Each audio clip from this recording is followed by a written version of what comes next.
Bonjour, merci d'être avec nous pour cette dernière session de cette première journée du Congrès Rare 2021. Donc, je suis très heureuse d'accueillir à mes côtés le professeur Soumeya Bekri du CHU de Rouen, le professeur Eric Achula du CHU de Lille, et nous aurons avec nous, par l'intermédiaire de la vidéo, donc les docteurs Pavluk et Lagru du Généton. Donc, vaste sujet effectivement que celui de l'accès au traitement. Et nous allons démarrer cette session donc par un premier partage d'expériences, de projets. Et je vais laisser tout de suite la parole à Soumeya Bekri, donc professeur de biologie métabolique au CHU de Rouen, qui va nous exposer un projet donc, qui lui est très cher. Et puis nous passerons ensuite au projet présenté par le professeur Eric Achula. Donc Soumeya, c'est à vous. Merci beaucoup Laurence pour cette présentation et je remercie la Fondation Maladies Rares de me donner l'opportunité de vous présenter l'étude pilote de dépistage néonatal systématique des maladies lysosomales par spectrométrie de masse en tandem. Donc, voici mes liens d'intérêt.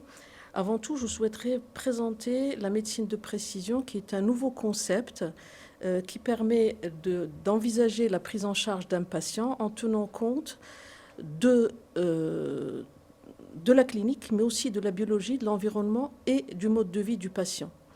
Cette médecine de précision est aussi appelée médecine 4P pour médecine personnalisée, donc tenant compte des caractéristiques clinico-biologiques du patient, mais aussi préventive, c'est-à-dire qu'elle permet de mettre en œuvre des actions pour prévenir la maladie, en fait des marqueurs de mieux-être et donc de prévenir les pathologies.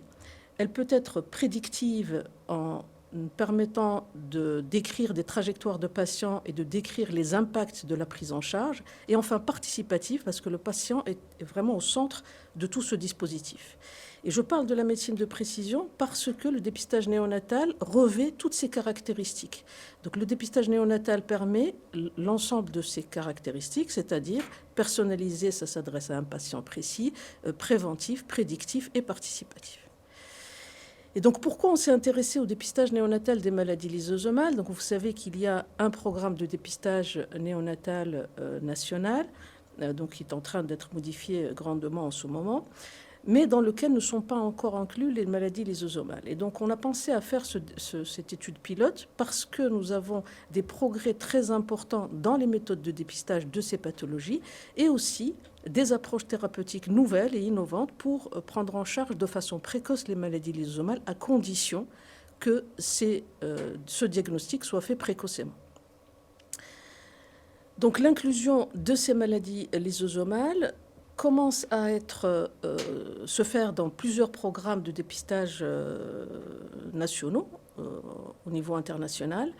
Et il y a un consensus international autour de 2 pathologies pour lesquelles il a été prouvé qu'une prise en charge précoce permettait de réverser le pronostic, qui sont la mucopolysaccharidose de type 1 et la maladie de Pompe.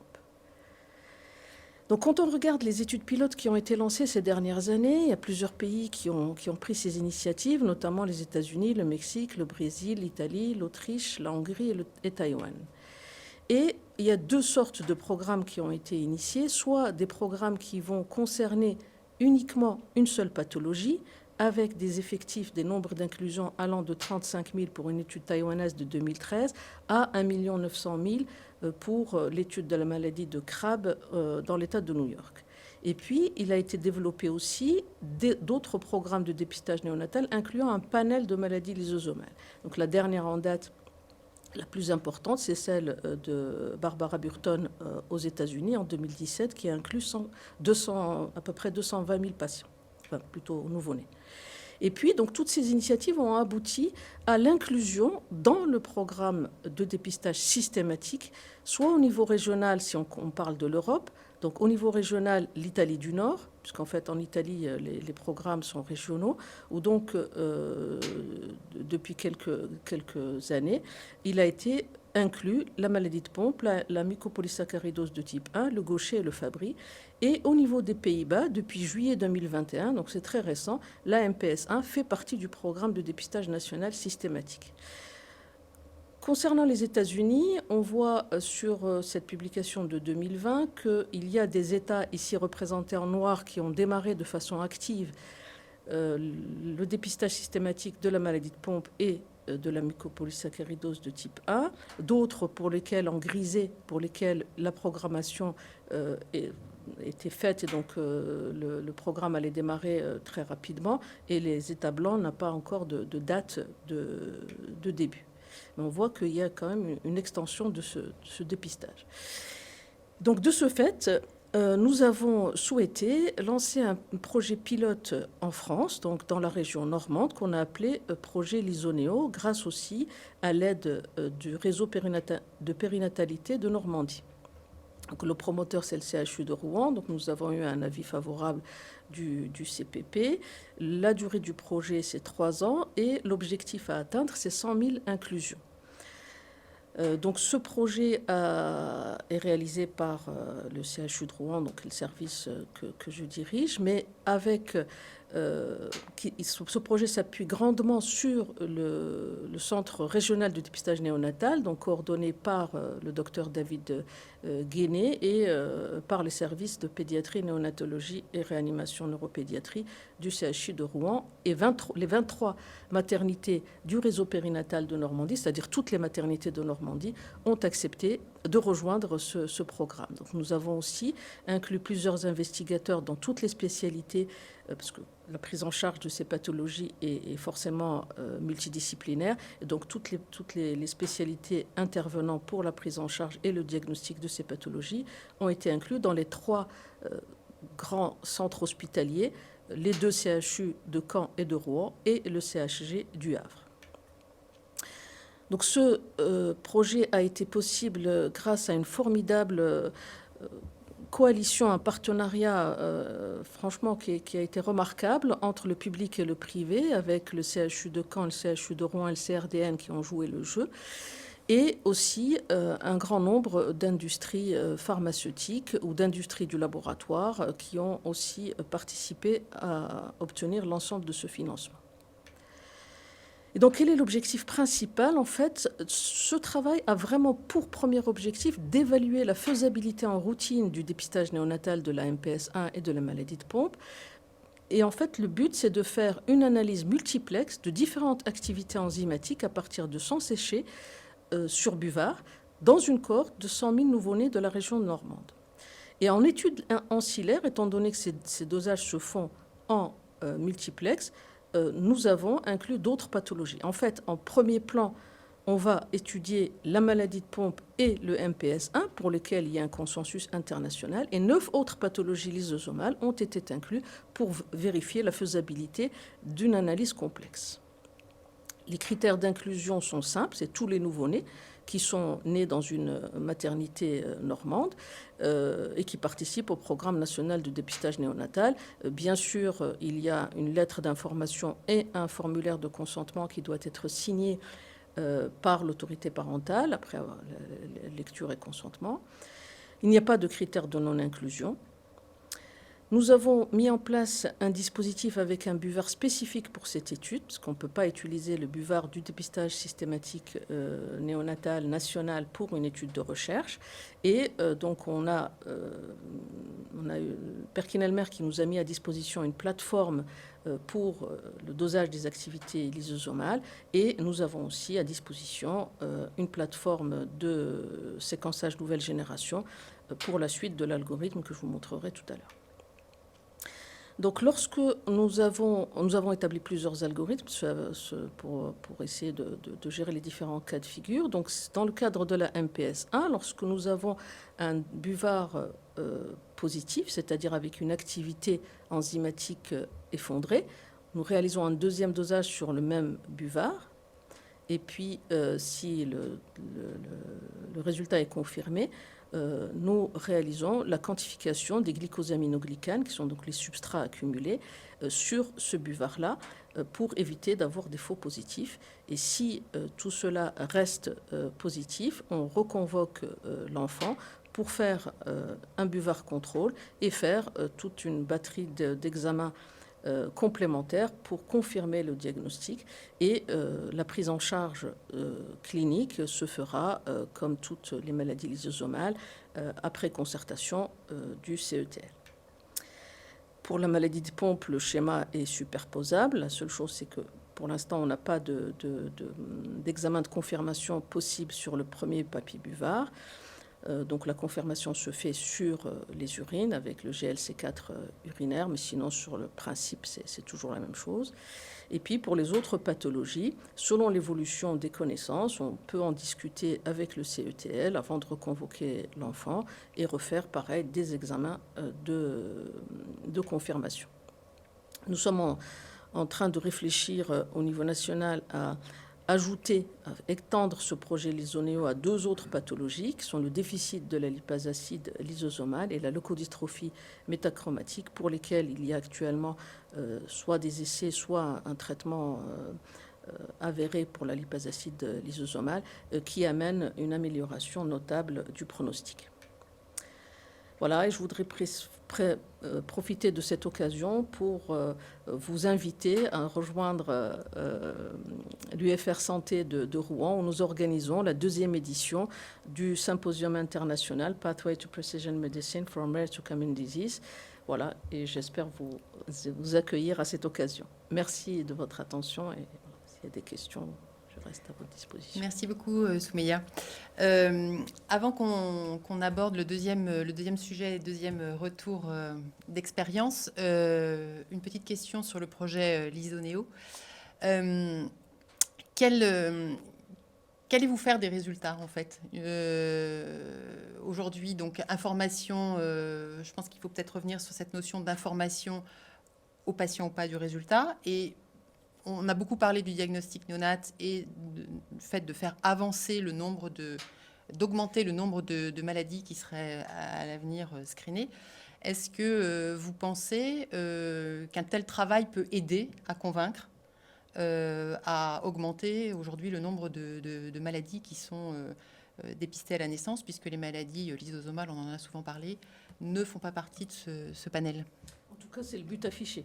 Donc en fait, l'idée, c'est vraiment de montrer, enfin déjà de voir au niveau faisabilité technique, parce que c'est quand même une très grosse organisation pour pouvoir mettre l'ensemble en place. Donc déjà voir ça, et puis derrière, je pense qu'il y a une réflexion nationale qui se fait avec plusieurs groupes de travail, dont la filière G2M, la Société française de dépistage néonatal, le CETL, pour voir, selon aussi les évolutions thérapeutiques surtout, quel est le choix final des pathologies. C'est pour ça qu'en fait, dans ce projet-là, le projet Princeps, c'est autour de la maladie de Pompe et la MPS 1, puisque pour ces 2 pathologies, il y a déjà une validation internationale. Je pense qu'il y a d'autres pathologies comme CLN2 ou la lipase acide ou l'arylsulfatase sulfatase A, mais on voit le nombre grandir de façon exponentielle, puisqu'il y a des avancées thérapeutiques qui vont avec. Donc je pense que pour moi, l'idée là de ce projet, ce n'était pas le choix des pathologies, c'était de montrer qu'on pouvait faire avec un seul prélèvement un grand nombre de dépistages et la fiabilité de ce dépistage. On a une petite question, je me permets de te l'adresser, Soumeya, qui nous vient de Sandrine Pi et qui nous demande comment vous avez choisi les maladies dépistées, mais je crois que tu as répondu en partie. Voilà, encore une fois, c'est pas un choix, en fait, c'est plus technique, parce que pour faire du dépistage de maladies lysosomales par spectrométrie de masse, il faut avoir des substrats synthétiques. Et ces substrats, il y a un centre à Washington qui les produit, et donc il en produit régulièrement. Là, en juillet, il a ressorti des substrats qui n'étaient pas sur le marché, non, sinon on les aurait inclus. Par exemple, la lipase acide ou l'arylsulfatase sulfatase A n'était pas possible quand on a commencé à construire le projet. Et donc là, le but pour moi, c'était montrer la faisabilité d'un grand nombre de dosages en une seule fois, et de montrer toute l'organisation et l'architecture, l'écosystème nécessaire pour qu'on puisse mettre en place, étendre après cette expérience au niveau national. Très bien. Donc on attend les les résultats avec impatience. Je voudrais juste dire, et je remercie tout le réseau normand, parce que les 23 maternités ont joué le jeu, et on a un taux de refus jusqu'à présent, parce qu'on a commencé le 8 mars dernier, j'ai oublié de le préciser, qui est très faible. On a moins de 5% de refus, donc ça marche bien pour l'instant. Mais la Normandie a souvent été pionnière dans les programmes de dépistage. Grâce à Georges Travers. Exactement, exactement. Donc, je vous propose de passer à un deuxième retour d'expérience. Donc, quand on parle d'accès au traitement, effectivement, il y a le diagnostic, on vient d'en parler avec Madame Bécry, il y a le dépistage néonatal. Il y avait aussi le souhait voilà, de créer des observatoires du traitement. Ça faisait partie de l'axe 4 de ce plan maladie rare. Pour savoir voilà, ce qui est utilisé tout spécifiquement hors AMM. On a confié donc ce travail un peu préliminaire à des filières. Et donc, Éric Achula, vous êtes coordinateur, en plus de la chefferie de service de la médecine interne de Lille, vous êtes également coordinateur d'une filière qui a eu la responsabilité de tester, monter ce premier observatoire des traitements. Donc, je vous laisse nous expliquer de quoi il s'agit. Merci beaucoup. Merci bien. Je copilote effectivement une des 23 filières de santé maladies rares, la filière FA2R des maladies auto-immunes, auto-inflammatoires rares avec Alexandre Bello. Et c'est un retour d'expérience. C'est vrai que les deux principales actions du plan maladies rares 3 sont d'offrir un traitement à chacun et aussi lutter contre l'errance. Et c'est un bel exemple que vous venez de nous donner. Alors, je ne vais pas revenir sur ce qui est acquis, le nombre de maladies rares, plus de 6 000, 3 millions de Français concernés, l'adoption d'une nouvelle réglementation européenne en janvier 2000 pour le développement des médicaments orphelins. Plus de 200 médicaments aujourd'hui ont une AMM en Europe. Pour 7 000 maladies rares, c'est très peu. Donc, il faut sans doute penser à pouvoir repositionner des molécules et identifier les molécules utilisées dans un contexte hors AMM, ce qui est fréquent au quotidien pour ceux qui prennent en charge les maladies rares. Et dans le cadre du PNMR3, donc, comme vous le disiez, l'action 4, c'est promouvoir l'accès au traitement dans les maladies rares avec 2 points essentiels. L'action 4.2, c'est le développement d'observatoires des traitements sous la responsabilité des filières. Et le 4.3, c'est l'accès aux traitements qui ont déjà une AMM mais qui sont repositionnés ou qui sont utilisés en dehors d'un contexte d'AMM sur le marché. Et donc, ce qui était proposé dans le cadre de l'Observatoire des traitements, c'était de développer un observatoire des traitements sous la responsabilité des filières de santé pour identifier des molécules qui sont au quotidien utilisées hors AMM, mais qui sont sur le marché pour identifier ces molécules et peut-être réguler, encadrer leur prescription. Et c'est ce qui est demandé dans le cadre de l'Observatoire des traitements, qui est une mission donc, qui est confiée à toutes les filières et qui concerne non seulement les médicaments, mais aussi les dispositifs médicaux. Alors, un fichier Excel nous a été envoyé par la DGS, DGOS tout récemment, a été envoyé à tous les centres de référence en France pour qu'ils colligent la liste des médicaments qu'ils utilisent au RAMM, dans quelle indication et depuis combien de temps. Alors, c'est un fichier Excel qui est un peu complexe et nous avons voulu changer un peu la façon de faire que nous a proposé la DGS parce qu'on a pensé qu'envoyer ça au centre de référence et de compétences, on allait avoir un listing un petit peu brouillon de tout ce qui est fait dans les centres de référence de compétences et on a proposé une méthodologie un petit peu différente. On s'est donc tourné vers nos centres de référence et de compétences. Nous en avons 19 et 67 répartis sur le territoire français et dans les départements d'outre-mer qui sont des centres pédiatriques et adultes qui couvre toutes les maladies auto-immunes, auto-inflammatoires rares.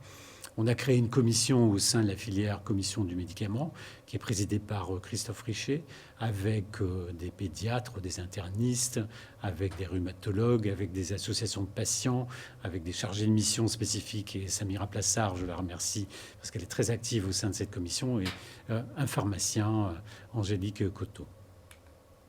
Et nous avons commencé notre travail par les PNDS qui avaient été écrits par la filière. Nous avons une quinzaine de PNDS déjà publiés depuis la création de la filière et des centres de référence. Et dans ces PNDS figure la liste des médicaments utilisés hors AMM. Donc on est parti de cette liste. On en a rediscuté au sein de la commission médicaments avec les experts, puis on a adressé cette liste aux différents centres de référence de compétences. On a adressé aussi un questionnaire en ligne pour qu'ils complètent ce listing. Et voici la synthèse. Nous avons identifié au total 47 médicaments utilisés à ce jour hors AMM dans les maladies auto-immunes, auto-inflammatoires, avec un chevauchement d'ailleurs, certains étant utilisés pour l'un et pour l'autre. Et on a cherché à identifier au sein de cette liste les maladies qui relevaient tout d'abord de l'observatoire du médicament, et tous relèvent de l'observatoire du médicament, mais certains pourraient relever d'une prescription dans le cadre d'une prescription compassionnelle. Et c'est une action spécifique qui a été demandée à 5 filières pilotes au sein des 23 filières. Nous sommes l'une de ces 5 filières pour identifier 2 ou 3 médicaments d'intérêt qui pourraient bénéficier de ce cadre de prescription compassionnelle. Alors c'est quoi ce cadre de prescription compassionnelle? C'est ce qui remplacera anciennement la RTU. C'est-à-dire un médicament est sur le marché, il a une AMM, mais il pourrait être repositionné dans une autre indication ou il est utilisé dans une autre indication. Alors, tous les médicaments qui sont utilisés hors AMM ne relèveront pas d'un cadre de prescription compassionnelle. Il faut trouver un bon équilibre. Et là, je m'adresse aux chargés de mission des 23 filières, des 22 autres filières qui me regardent, parce que chacun se cherche un petit peu pour identifier ces médicaments ou ces dispositifs médicaux. Il ne faut pas prendre, je crois, un médicament anciennement utilisé depuis 15-20 ans dans une indication et déjà génériqué. Je prends l'exemple du Celcept, par exemple, dans la néphropathie lupique. Ça fait partie des habitudes communes depuis 20 ans des centres de référence d'utiliser ce médicament hors AMM, par exemple le méthotrexate, dont aussi les vascularités en cas. Donc ces médicaments n'ont pas trop d'intérêt parce qu'ils sont peu chers, ils sont sur le marché déjà génériqués. En revanche, des molécules d'intérêt, c'est des molécules assez récentes, mais pas trop récentes, parce qu'il ne faut pas non plus empêcher l'industriel à lancer un essai thérapeutique dans la maladie qui est retenue. Mais un bon exemple et d'actualité, vu la situation un peu complexe d'utilisation du médicament actuellement, c'est le tocilizumab, dans 2 indications, dans la maladie Takahashi par exemple, ou la sclérodermie avec la fibrose pulmonaire. Ce sont 2 molécules qui sont une molécule dans 2 indications qui pourrait avoir un intérêt d'être encadré par ce CPC, ce cadre de prescription compassionnelle.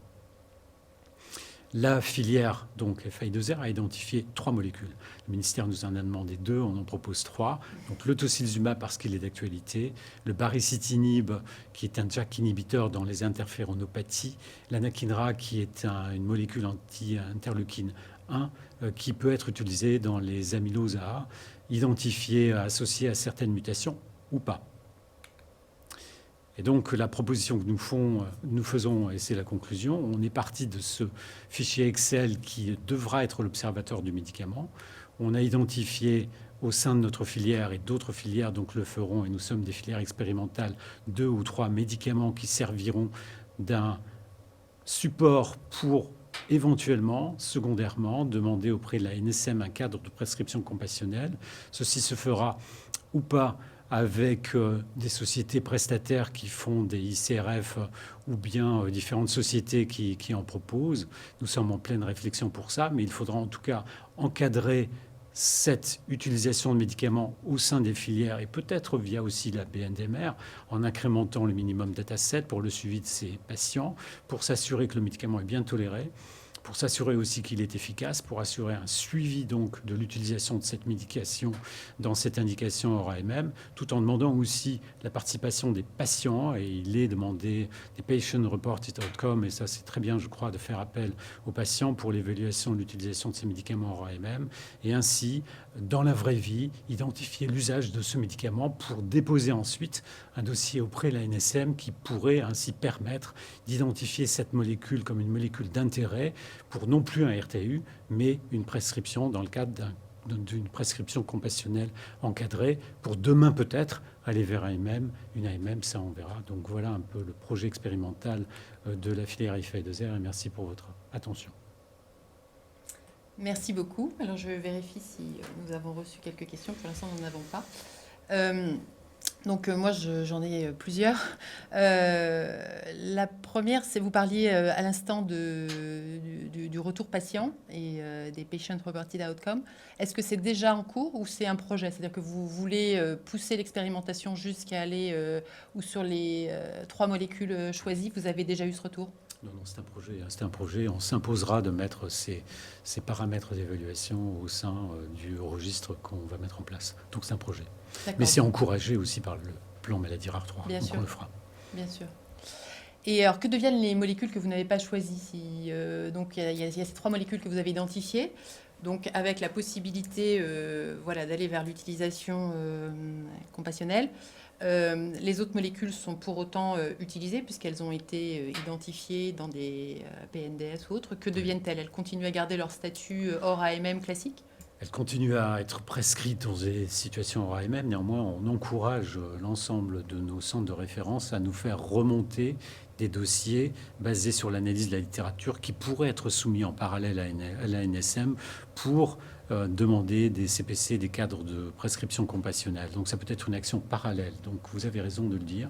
Il ne faut pas oublier ces molécules. Je pense à l'ustekinumab dans la maladie de B7. Enfin, il y en a plein d'autres. Donc vous avez vu une quarantaine, mais je pense que ciblé, c'est peut-être une vingtaine. Donc il ne faut pas oublier ces molécules.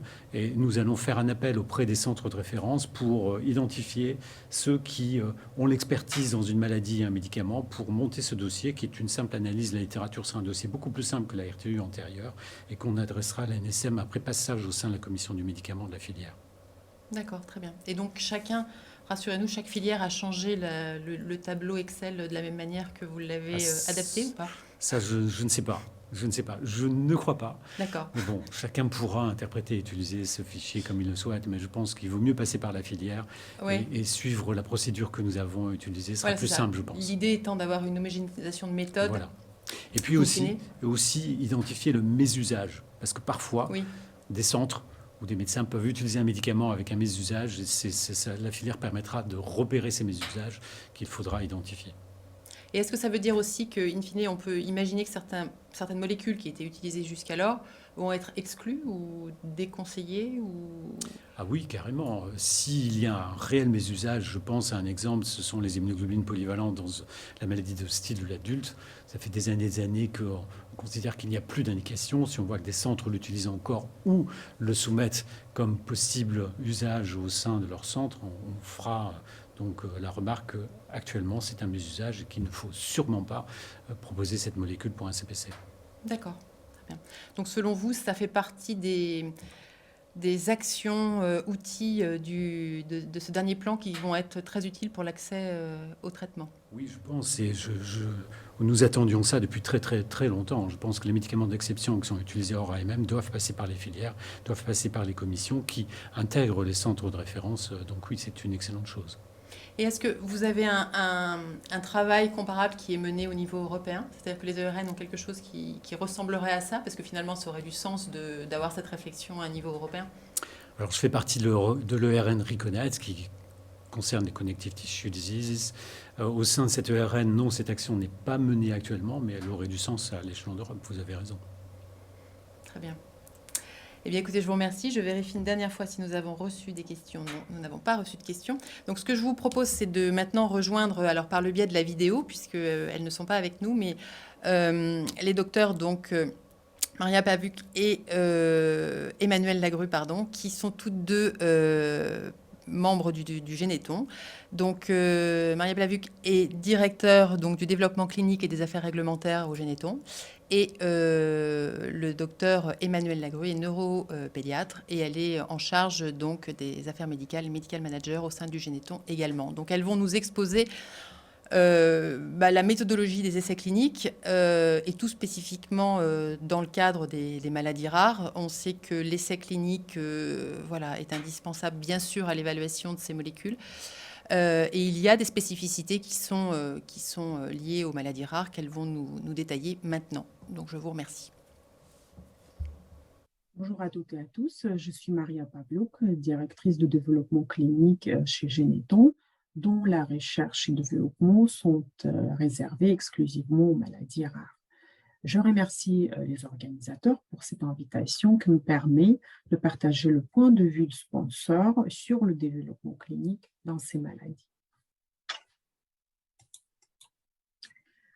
Les objectifs de développement d'un médicament, en général, sont de démontrer son efficacité et d'évaluer ses risques, permettant ainsi une évaluation bénéfice-risque appropriée.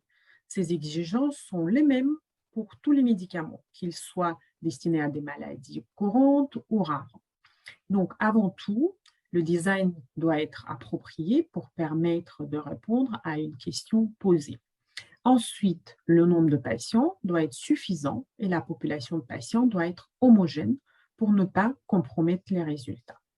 Les mesures et les objectifs doivent être clairs et appropriés. Et pour finir, les ressources humaines et bien entendu financières sont nécessaires pour soutenir la recherche et répondre aux préoccupations réglementaires.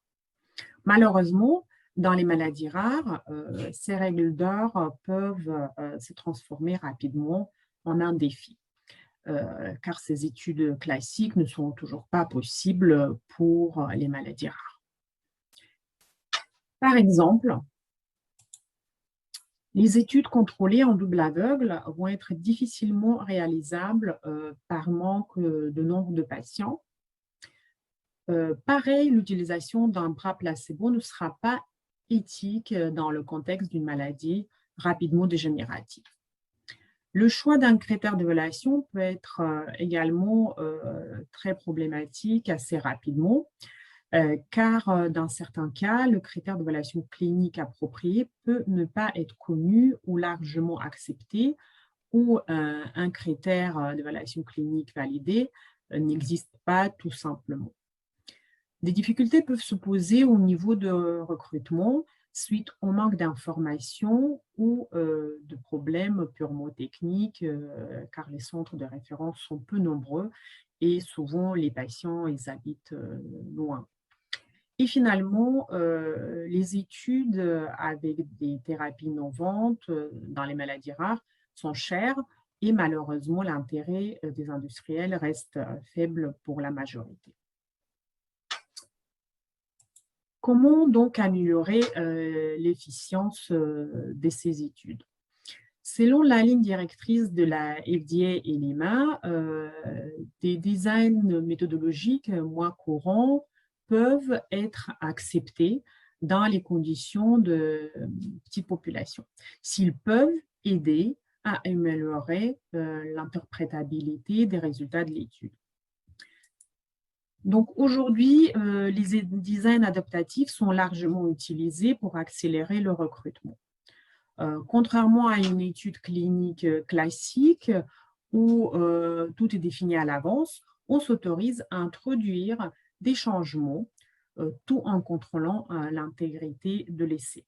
En revanche, le principe d'une modification de certains aspects doit être validé en amont avec des agences réglementaires. Ici, quelques exemples d'un design adaptatif. Un essai combiné est un essai où le recrutement des patients entre les deux phases n'est pas interrompu, donc les résultats sont obtenus plus rapidement et le nombre nécessaire de patients est moins élevé. Dans un essai avec une randomisation adaptative, la probabilité pour un patient d'être randomisé vers un bras de traitement plus efficace augmente au cours de l'étude.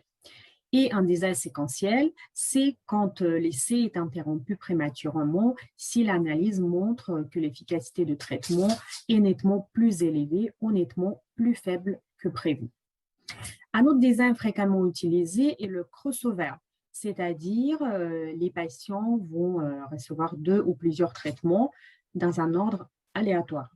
En revanche, ce type de design n'est possible que dans les maladies peu évolutives, car entre les traitements, une période de washout avec le retour à la baseline doit être respectée. Dans ce type d'étude, le patient est son propre témoin, ce qui permet de ne pas avoir le bras contrôle et d'inclure moins de patients dans l'étude. Différentes méthodes d'analyse statistique sont également utilisées pour augmenter la fiabilité des résultats dans ce type d'études. Parmi eux, je voudrais juste mentionner le modèle bayésien qui permet d'évaluer les effets des traitements sans forcément imposer la recherche de valeurs significatives. C'est une approche statistique où la probabilité d'un événement n'est pas uniquement déterminée par les résultats expérimentaux nouveaux, mais aussi par des résultats antérieurs, ce qu'on appelle la probabilité a priori. Une autre approche que j'aime particulièrement, c'est le Simon Two-Stage Design, où les sujets sont divisés en 2 groupes et ou en 2 étapes. Une analyse intermédiaire est effectuée après la première étape pour déterminer si la deuxième étape doit être effectuée et dans quel groupe de patients. Une compréhension suffisante de la maladie suite à l'évolution naturelle méconnue est également un frein pour la sélection des objectifs et des tests fonctionnels pertinents. Il est donc absolument nécessaire de conduire les études d'histoire naturelle, les registres, les entrepôts de données pour mieux comprendre la physiopathologie et distinguer les phénotypes des malades. Un autre point dont Dr Lagrue vous parlera certainement lors de sa présentation est l'importance de former les cliniciens et le staff hospitalier à l'évaluation de patients dans le but d'avoir une approche homogène pour la validation de tests fonctionnels qui vont à leur tour servir à l'évaluation de critères primaires. Pour illustrer ce point, vous voyez ici l'analyse de programme SMA Clinical Trial Readiness mené aux États-Unis, où l'ensemble des sites interrogés considéraient que le personnel clinique expérimenté, mais également les coordinateurs de ces cliniques performants sont extrêmement importants pour la réussite de la gestion des essais cliniques dans l'amyotrophie spinale. Pour améliorer l'efficience, il est également nécessaire d'améliorer la participation et la rétention des patients dans un essai. Je ne m'arrête pas sur ce point quand cette question sera approfondie également par Dr Lagrue dans sa partie de présentation. Et le dernier levier, mais pas le moins important que je voudrais aborder aujourd'hui, c'est le lien avec les associations de patients. J'ai pris ici un exemple des guidelines de la FDA, mais c'est vrai pour toutes les autorités, qui encouragent la participation de patients et des organisations de patients au processus d'élaboration de protocoles. Leur expérience, leurs besoins et leurs priorités peuvent apporter des informations importantes pour la définition des critères principaux. À Généton, nous avons cet avantage de travailler au quotidien avec les groupes d'intérêt patients d'AFM Téléthon, mais également avec d'autres associations de patients pour enrichir nos connaissances en maladie, mais également pour revoir la pertinence de nos protocoles et de nos consentements. Par ailleurs, ce lien permet également de porter l'information sur la mise en place et l'avancement des études aux communautés de patients. Pour conclure, le contexte de développement clinique est particulièrement challengeant et difficile dans les maladies rares. Donc, pour améliorer et accélérer les études thérapeutiques, il est important de mener les études d'histoire naturelle et les registres pour pouvoir connaître mieux les maladies et choisir les objectifs pertinents pour une étude clinique. Il est important d'utiliser les designs statistiques innovants pour pouvoir arriver à des conclusions fiables en utilisant un petit nombre de patients. Et surtout, il est important d'établir des partenariats avec les associations des patients, leur contribution pour fournir des informations importantes sur leur expérience, les perspectives et les besoins prioritaires. Merci pour votre attention. Bonjour à tous, je m'appelle Emmanuelle Lagrue, je suis neuropédiatre au sein de l'unité IMOCHEN, qui est une unité d'essais cliniques neuromusculaires au sein de l'hôpital Trousseau à Paris. Je vais, dans les suites du docteur Pavliou, qui a pu évoquer avec vous le point de vue du médecin de développement clinique, parler maintenant du point de vue de l'investigateur dans les essais cliniques dans les maladies rares, qui présente, comme vous l'avez compris, un grand nombre de spécificités. Pourquoi vous parlez des enfants? Parce qu'on est dans la situation des maladies rares et la majorité de la population des maladies rares est une population pédiatrique, c'est 75% des cas. On n'est donc plus dans la situation, entre guillemets, traditionnelle de la relation entre le médecin et le patient. On va se trouver dans un triptyque puisqu'on va avoir le médecin, l'enfant et les parents. C'est très important de le prendre en compte dans la réflexion pour tous les essais cliniques. L'autre élément qui est majeur à prendre en compte quand on parle d'enfant, c'est celui du consentement éclairé. Comment réaliser un consentement vraiment éclairé quand on a un enfant qui est petit et qui peut donc avoir des difficultés de compréhension tout simplement liées à un âge qui est très petit. Parfois aussi des difficultés de compréhension qui peuvent être liées à un trouble du développement en lien avec la maladie rare. Et enfin, ce qu'il faut savoir, c'est qu'un enfant, de manière assez habituelle, ça veut faire plaisir à ses parents. Et si l'enfant ressent qu'un des parents où les deux parents sont, entre guillemets, plutôt pour ou plutôt contre l'essai, cela peut impacter la décision, la compréhension de l'enfant vis-à-vis de l'essai. Il faut également prendre en compte, quand on parle d'enfants, du fait qu'on ne parle pas d'adultes en miniature, on parle d'êtres humains qui sont en développement. Un enfant va évoluer, même s'il a une maladie rare. Et dans ce contexte-là, il faut bien entendu pouvoir déterminer ce qui va être en lien dans un gain éventuel avec la molécule testée et ce qui peut relever tout simplement du développement normal. Donc, tous ces éléments sont vraiment importants à prendre en compte. Les premières étapes lorsqu'on accompagne un enfant et sa famille dans une éventuelle inclusion dans un essai clinique, c'est d'essayer de comprendre ce qui motive la famille et d'essayer de faire la différence entre ce que l'on classe dans le groupe des croyances et ce qu'on met dans le groupe des attentes qui sont un petit peu plus réalistes et pragmatiques. Qu'est-ce qui motive les gens à venir? De manière évidente, l'espoir d'un bénéfice direct d'une lutte contre la maladie pour leur enfant. Mais dans plus de 50% des cas, les familles vont également mettre en avant le bénéfice indirect, c'est-à-dire d'augmenter la connaissance de la maladie pour d'autres enfants, même si peut-être cela n'aura pas d'impact pour leur enfant à eux. Les parents vont également fréquemment verbaliser la peur de faire le mauvais choix et le sentiment qu'il y a une forme d'obligation, de pression à participer à l'essai clinique. Donc ça, c'est important d'en discuter avec eux. Les familles diront souvent qu'ils ont le sentiment qu'il vaut mieux faire quelque chose que ne rien faire. Et donc, comme je disais au début de la slide, l'importance de travailler sur la différence entre la croyance. La croyance, c'est l'espoir d'un traitement curatif. Ça, c'est ce qu'on souhaite tous, mais ça n'est traditionnellement, malheureusement, pas la réalité. Les familles sont tout à fait capables de faire la différence entre la croyance, l'espoir que tout puisse être effacé, et les attentes qui sont plus réalistes, c'est-à-dire le fait qu'il puisse y avoir des éléments qui soient positivement modifiés par rapport à l'histoire naturelle de la maladie, c'est-à-dire à ce qui se serait passé s'il n'y avait pas eu l'essai clinique, l'essai de la nouvelle molécule. Il est aussi important, lorsqu'on rentre dans des étapes de proposition d'un essai thérapeutique, de comprendre pourquoi certaines familles vont refuser. C'est quelque chose qui, pour les plus jeunes investigateurs, est parfois assez déstabilisant, mais les familles peuvent effectivement refuser. Ce qui peut les amener à refuser, c'est le fait d'avoir un vécu, un ressenti qui n'est pas nécessairement vrai. On peut leur avoir amené, ou avoir le sentiment de leur avoir amené toutes les informations, mais que les familles ressentent un manque d'informations, soit sur l'essai clinique en lui-même, soit sur la molécule qui est testée. Et donc ça, c'est très important d'essayer de comprendre quelles zones d'ombre peuvent persister pour essayer d'aboutir à l'inclusion dans l'essai, si c'est cette inquiétude-là qu'expriment les familles. Ensuite, les familles vont souvent mettre en avant des choses assez classiques et tout à fait compréhensibles. Le fait qu'ils ont peur des effets indésirables, surtout lorsqu'on est dans des essais en phase très précoce pour lesquels on n'a pas beaucoup d'antériorité. Le fait que les familles souhaiteraient que leur enfant soit dans le bras avec la molécule testée et pas dans le bras placebo, mais ça de manière évidente, on ne peut pas le savoir et c'est quelque chose qui parfois est bloquant. Et aussi des familles qui, sur le plan organisationnel au quotidien, vont être capables de vous dire que la lourdeur de l'essai leur paraît trop importante à affronter dans leur organisation familiale.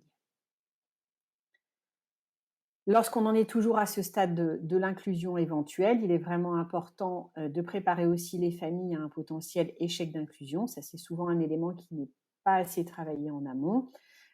Les familles, les premières informations, elles vont les avoir souvent par des informations générales du sponsor, les groupes de patients.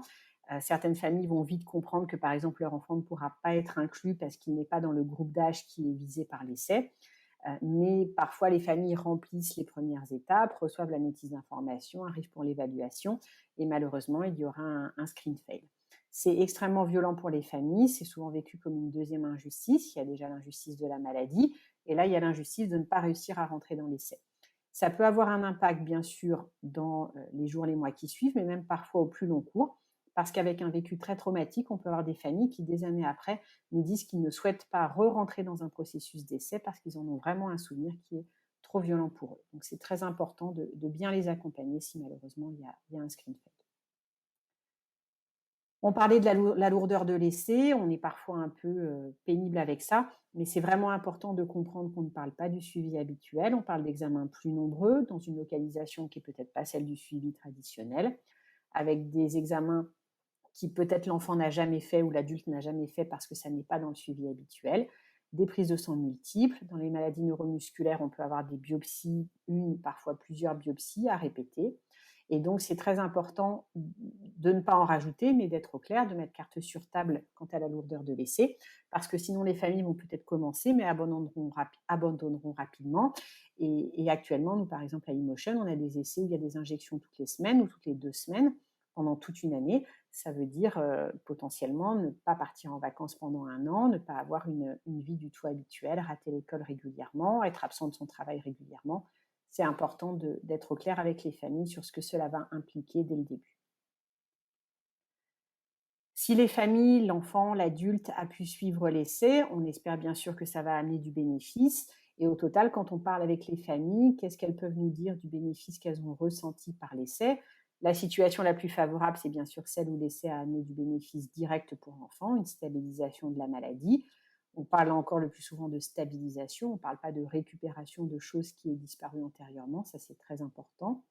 Mais même dans le cas où il n'y aurait malheureusement pas ou peu eu d'effet bénéfique, les familles sont capables de dire que pour elles, ça a été un élément très important d'avoir une relation très proche avec le centre investigateur. C'est le côté un peu plus positif de la lourdeur de l'essai. On est très souvent dans le centre investigateur, mais du coup, on connaît très très bien l'équipe investigatrice. Et ça, les familles disent que c'est un grand soutien pour eux, avec une ressource qui parfois perdure même au-delà de l'essai. On a aussi des familles qui disent que ça leur a redonné de l'espoir, l'impression d'être active vis-à-vis de la maladie, et ça, c'est très important. Et comme on l'avait dit au début, même s'il n'y a pas eu de bénéfice direct pour l'enfant ou pour l'adulte, le fait que ça ait pu apporter des informations pour le groupe de malades est toujours vécu comme quelque chose, malgré tout, de positif. Les éléments à améliorer, il en reste beaucoup. Ce que je voudrais décrire de manière préférentielle, c'est vraiment l'importance de travailler sur ce qu'on appelle traditionnellement les idées fausses, c'est-à-dire ce sentiment toujours d'un espoir parfois infondé dans la possibilité d'avoir une guérison complète avec la molécule testée. Particulièrement, on ressent qu'il y a cette croyance qui est assez profondément ancrée vis-à-vis de la thérapie génique. Pour les gens, souvent, la thérapie génique, on va réparer le gène et donc on va guérir la maladie. Et ça, c'est très important de travailler sur ces fausses croyances, ces fausses idées. C'est important de gérer, comme on l'a déjà dit, le consentement de l'enfant.